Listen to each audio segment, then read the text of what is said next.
Argonne Station was the busiest space hub in the entire neutral zone, a floating city between stars where thousands of alien species gathered to trade, learn, and compete.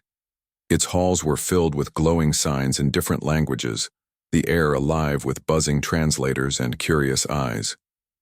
Today was special.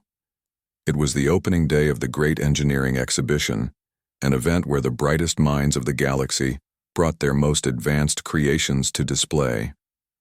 The room was packed with tall insectoid scientists, glowing energy, beings, scaled engineers with 6 arms and metal-plated life forms that walked like machines but spoke with pride. Among them, walking with a worn-out backpack and a calm face, was a human engineer named Ethan Vale. He didn't look impressive. Young, in his late 20s, with a short beard and dark eyes, dressed in a plain utility suit. He was the only human present, and most others noticed him the way people notice a fly at a royal banquet. Humans were still new to deep space. They had only joined the galactic community 20 years ago, and were still seen as primitive by most. Ethan didn't care about their looks. He had come here for one reason: to show them what Earth could really do. His ship was parked in Docking Bay 9, and as soon as a few curious aliens saw it, they burst into laughter. "Is that a cargo box?" one Zalorian laughed, pointing at the ship's bulky shape and dark steel armor. "Looks like it fell out of a junkyard," added a Threxian noble, his silver horns shaking with amusement. The vessel was nothing like the sleek, glowing crafts other species had brought. Where theirs were aerodynamic and elegant, Ethan's looked rough, armored, and oddly shaped, with external tubes and mechanical arms folded along its side. Some aliens even took pictures and shared them on their comm networks, calling it the flying brick. But Ethan said nothing. He stood there as they laughed, calmly tapping on his datapad and registering his entry. His ship was named the Dauntless, and to him, it was more than a project. It was a statement. Inside the exhibition hall, the competition was fierce. One species showcased a ship that could cloak itself in visible light, becoming invisible. Another displayed a vessel that bent space around it using quantum sails. Even a robotic civilization presented a drone ship that could repair itself mid-battle. Cheers and admiration followed each presentation, while Ethan waited patiently, sitting alone at a corner table, sketching quietly on a holographic tablet. A few aliens came by just to get a closer look at the primitive human. "Are you seriously competing?" one asked, shaking his head. "Your people only left their solar system recently." Ethan nodded with a small smile. "Still here, aren't I?" he replied. There was something unsettling in his calmness, something that didn't match the image of a naive newcomer. When his turn came, the room quieted, not out of respect, but curiosity. A human entry was rare, and everyone expected it to be amusing. Ethan walked to the stage and began without a flashy intro or dramatic music. A large screen lit up, showing the Dauntless in the hangar. "This is a deep space multi-purpose vessel," Ethan explained. "Designed to operate in harsh environments, carry out rescue missions, and keep functioning even when most systems fail." The audience wasn't impressed. One alien whispered, "He still uses fuel thrusters?" Another laughed. "Manual control panels? That's pre-digital era." Ethan continued undisturbed. He talked about its thick armor, modular systems, triple-layer power redundancy, and backup analog systems that could be operated without any AI. "Why would anyone fly without AI?" a judge asked with a raised brow. Ethan simply said, "Because sometimes AI fails, and when it does, people still need to get home." The silence that followed was awkward. No applause, no interest. The panel of alien engineers gave polite nods, and Ethan stepped off the stage. The laughter resumed as soon as he left. "Cute story," someone chuckled. "He thinks he built a warship out of scrap." Yet something about Ethan's quiet confidence left a few engineers frowning, wondering why he didn't even flinch. After all, no one travels hundreds of light years just to be laughed at, unless they're hiding something. And Ethan was hiding something, though not in a secretive way. He just believed that proof speaks louder than pride. As the day ended and lights dimmed across Argonne Station, the Dauntless sat quietly in the hangar, its systems humming, its hull untouched, waiting for the moment when it would show the galaxy that function could defeat form, and that the engineer they laughed at might just become the name they would never forget. The next morning, the lights of Argon Station glowed brighter than ever as the second day of the great engineering exhibition began. The halls were packed again, and a new energy filled the crowd. The alien inventors were busy polishing their displays, updating schematics, and preparing for live demos. Floating banners changed languages every few seconds, showing names of the contestants and their species. At one end of the hall, the famous Zalorian team activated their quantum warp model, drawing a crowd that gasped at its elegant curves and invisible power lines. Across the room, a Mealth engineer with 8 arms demonstrated a ship that ran entirely on solar strings no thicker than a strand of hair. Applause echoed across the hall, while judges made careful notes. In the middle of all this technology and brilliance, Ethan Vale stood quietly beside a small table with a holographic model of his ship spinning slowly in the air. No flashing lights, no high-pitched music, no dancing projections. Just a simple, 3D image of the Dauntless rotating with its matte gray hull and old-fashioned engines, surrounded by small labels pointing to various systems. Some curious aliens passed by, glanced at the display, and moved on quickly, unimpressed. Others stopped and asked questions, but their interest quickly turned into confusion. Ethan tried to explain, but most couldn't grasp the idea. "This ship doesn't have auto-repair nanobots?" asked a green-skinned trader. "No, it has manual access hatches and spare parts inside," Ethan replied. "You mean someone has to crawl in and fix it by hand?" the alien said, stunned. Ethan nodded. Another visitor frowned and asked, "Why do you have 3 different power systems when one good one is enough?" Ethan smiled and said, "Because if one fails and the second is damaged, the third still works." They didn't get it. They had grown up in a galaxy where perfection came from complexity, where ships operated like living organisms run by AI minds so advanced they could make decisions faster than thought. The idea of redundancy, of fallback systems, of human hands fixing broken circuits seemed almost primitive to them. Ethan's design wasn't about beauty or speed. It was about survival, and that made it invisible to those who only saw value in sleekness and flair. One Zalorian engineer scoffed, "This ship is ugly and slow. It might survive a battle, but it will never win one." Ethan answered calmly, "Sometimes winning means getting everyone home alive." That line didn't get applause either. It only got puzzled looks, like someone had spoken a forgotten language. Some aliens even began to wonder if the human had misunderstood the point of the competition. As the hours passed, a few judges stopped by Ethan's table, mostly out of courtesy. One of them, a bird-like creature with feathers of silver, asked why Ethan had included manual levers and analog gauges. Ethan replied, "Because solar storms can fry digital systems, but steel and glass, they still work." Another judge, a mechanical being who ran calculations on the fly, said, "But that's inefficient." Ethan didn't argue. He just nodded and let the silence speak for itself. He had seen things most of these aliens hadn't. Systems fail. In deep space, AIs glitch during rescue missions. Beautiful ships turn into floating coffins because no one could repair them manually. Humans had learned the hard way, and they had built things to last, not just to shine. His ship looked like a relic from a forgotten war, but inside it was packed with clever solutions, from self-replicating parts to magnetic insulation that could stop solar flares. Yet no one truly saw it, because they were all looking for style, not strength. By midday, the news feed started highlighting the top contestants. Ethan's name didn't appear once. Some alien commentators even joked about his ship, calling it the human houseboat, and questioning if Earth's engineers understood real space travel.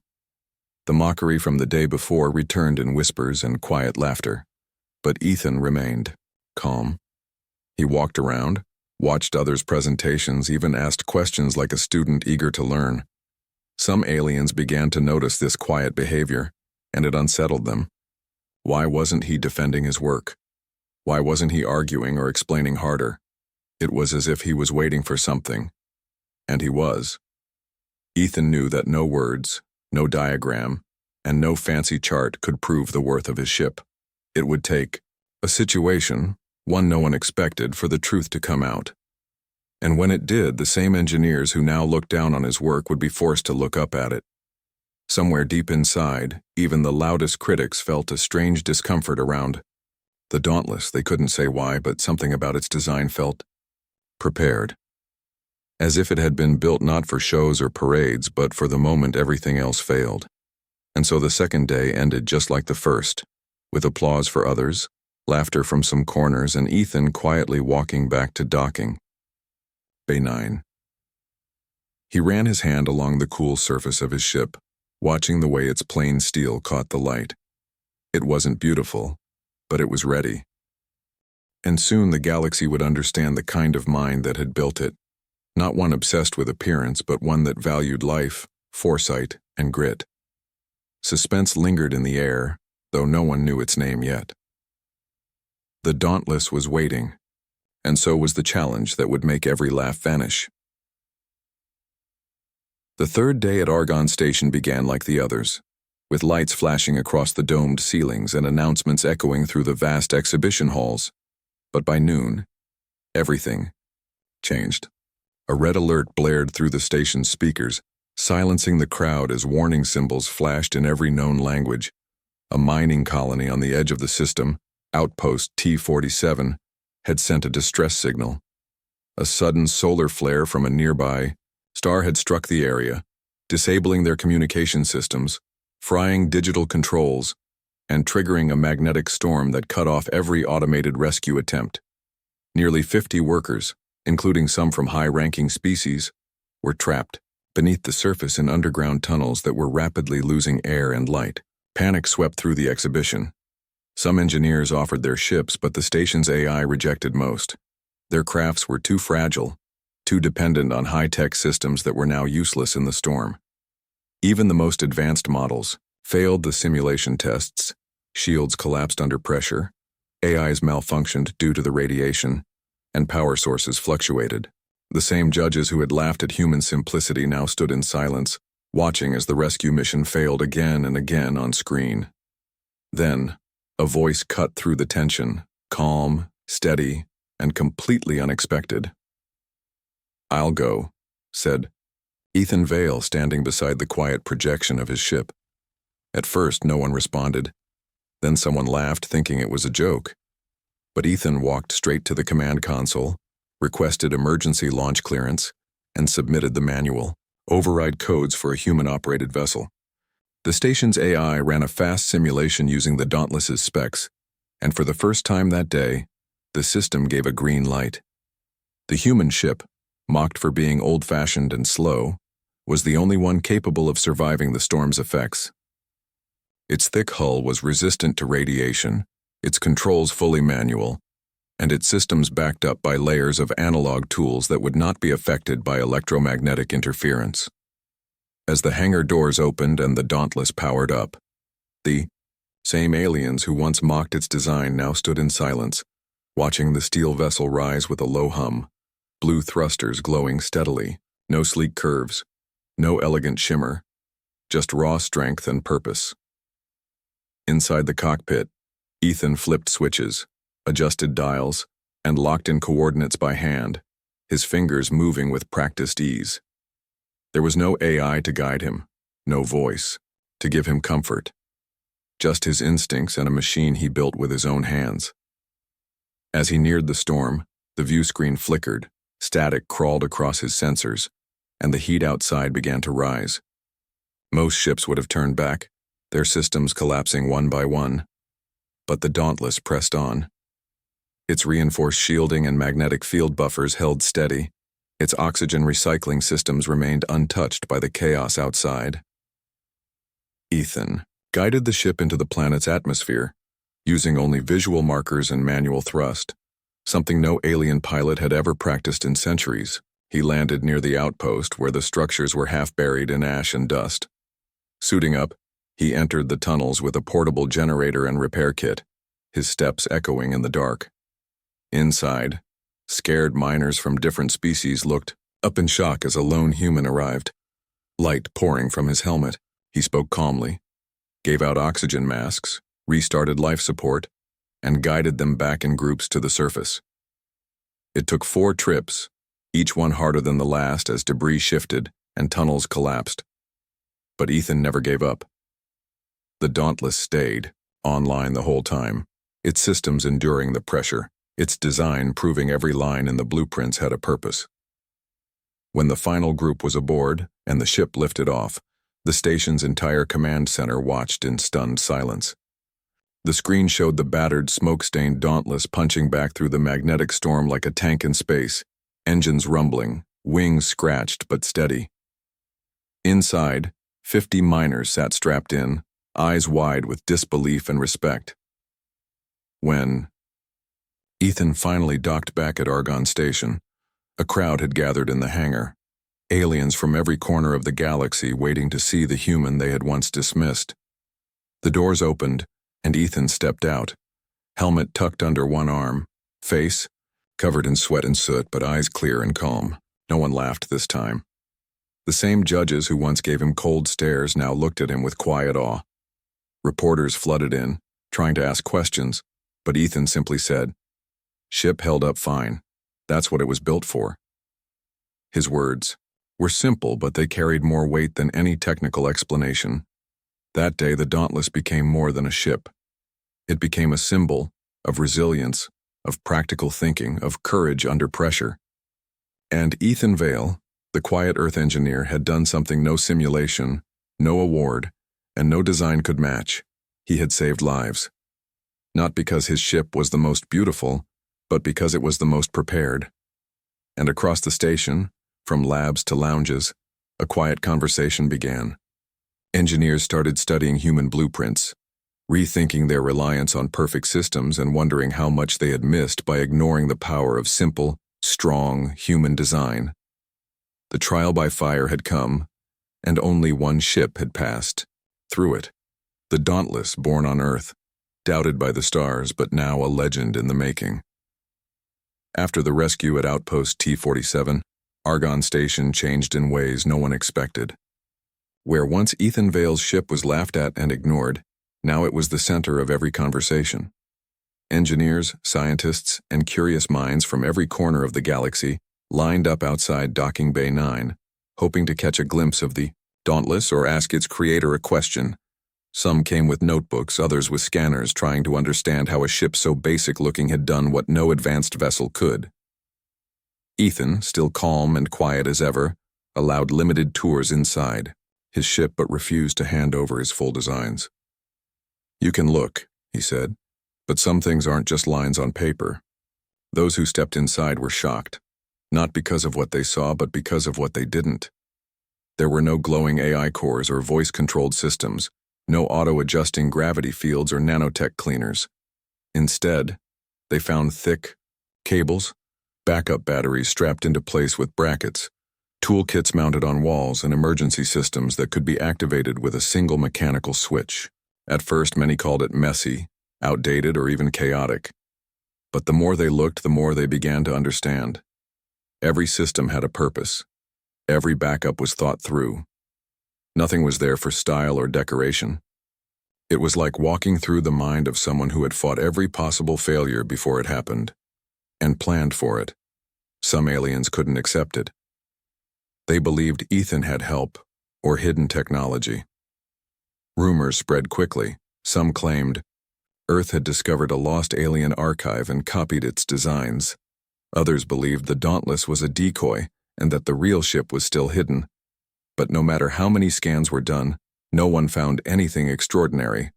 Only extraordinary thinking.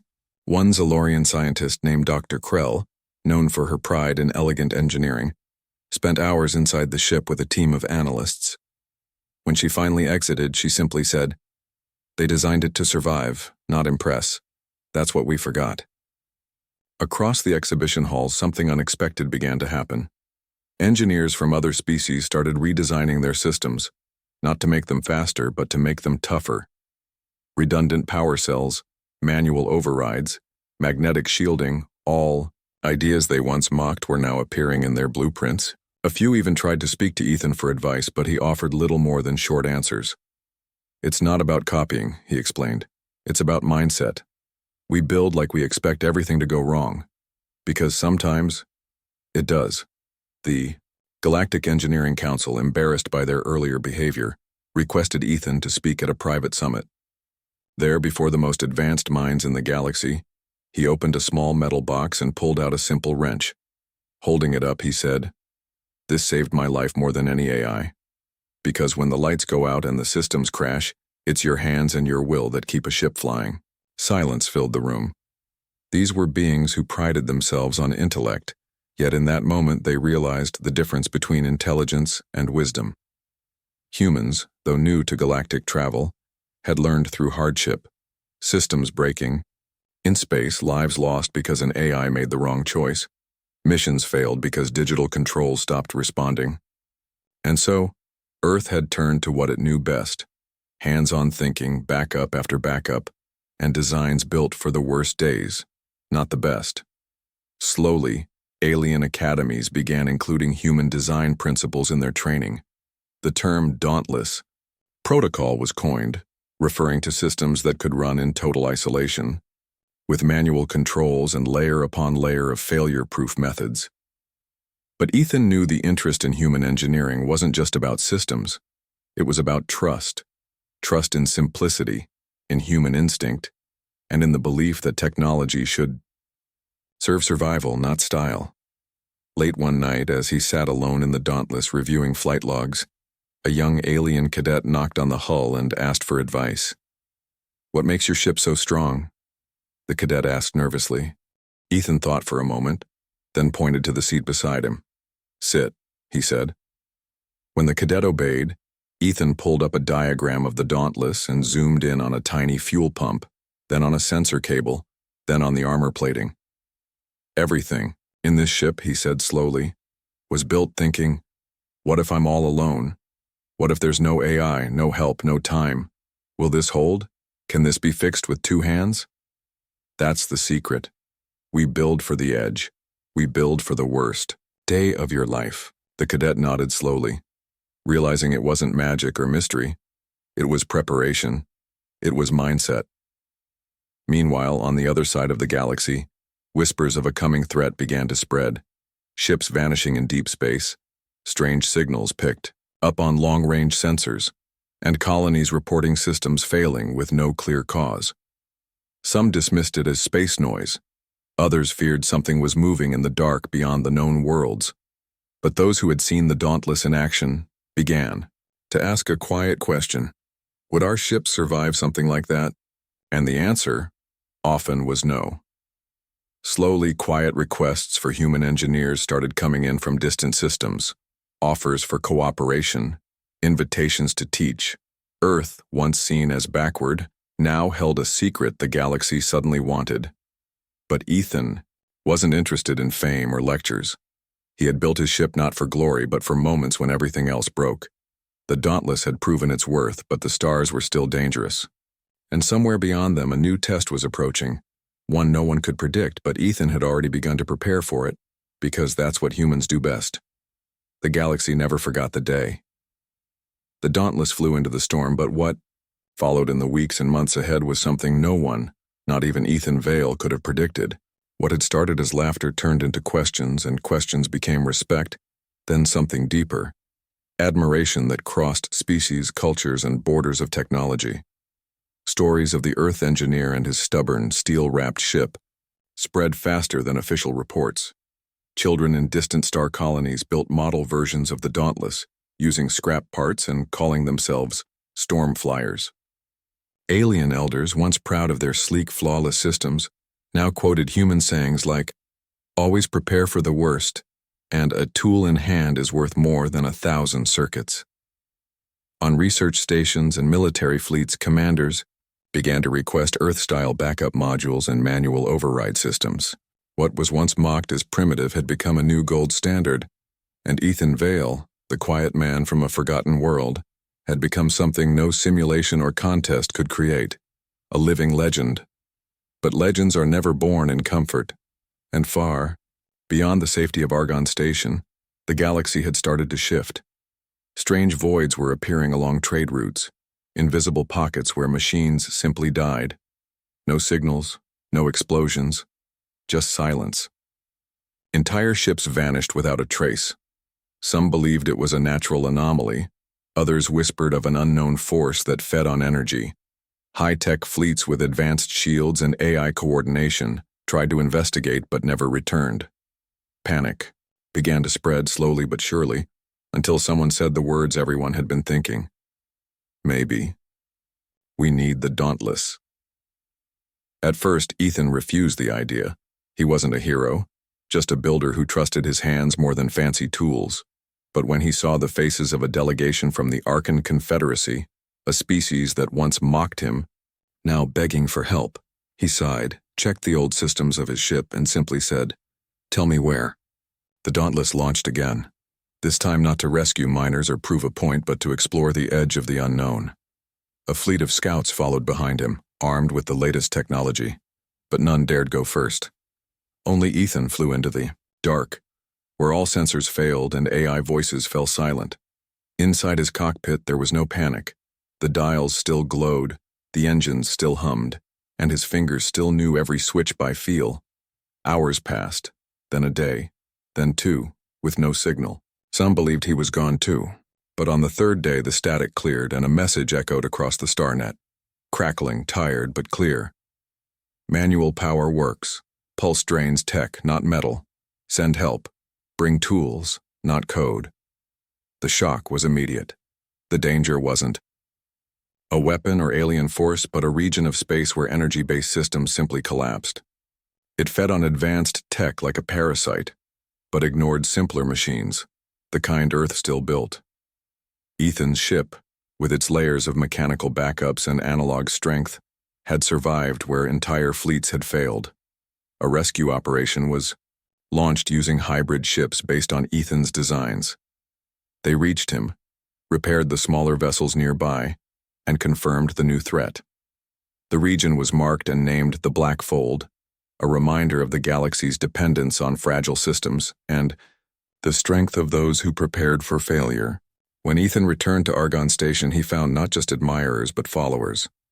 Hundreds of young engineers from dozens of worlds had come to learn from him, to build like him, to think like him. Earth received thousands of requests for teachers, designs, and cooperation treaties. Where once humans were seen as behind, now they were valued for what the galaxy had nearly forgotten: practical wisdom.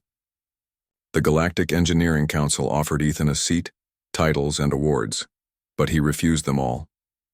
He gave one speech, standing beside the Dauntless, its hull still scratched and faded from the storm and the fold. "We didn't build this ship to win prizes," he said. "We built it because space is unforgiving, and when everything fails, you need something that won't." His words were simple, but no one forgot them. Years later, his design principles were used in life pods, exploration vehicles, and even medical drones. A new generation of engineers called themselves Dauntless Class, carrying forward the mindset that Ethan had lived by. Expect failure, plan for chaos, survive when others fall. In the end, Ethan Vale didn't need statues or monuments. His ship was his legacy, and his legacy was alive in every student who reached for a wrench instead of a command code, in every pilot who trained to fly blind instead of trusting automation, and in every ship that sailed into danger carrying a little bit of Earth's stubborn spirit. He had come to the stars as a man laughed at and ignored, but he had walked through fire, silence, and shadow to prove one thing: that sometimes the strongest design isn't the one that shines the brightest, but the one that keeps flying when the stars go dark. And so, among the endless constellations and forgotten systems, when new explorers whisper stories of bravery, they speak not of machines or AI, but of a man with calloused hands and a ship named the Dauntless, built not to impress, but to endure. From laughter to legend, Ethan Vale became more than an engineer. He became a symbol that strength doesn't come from technology alone. It comes from the will to never break.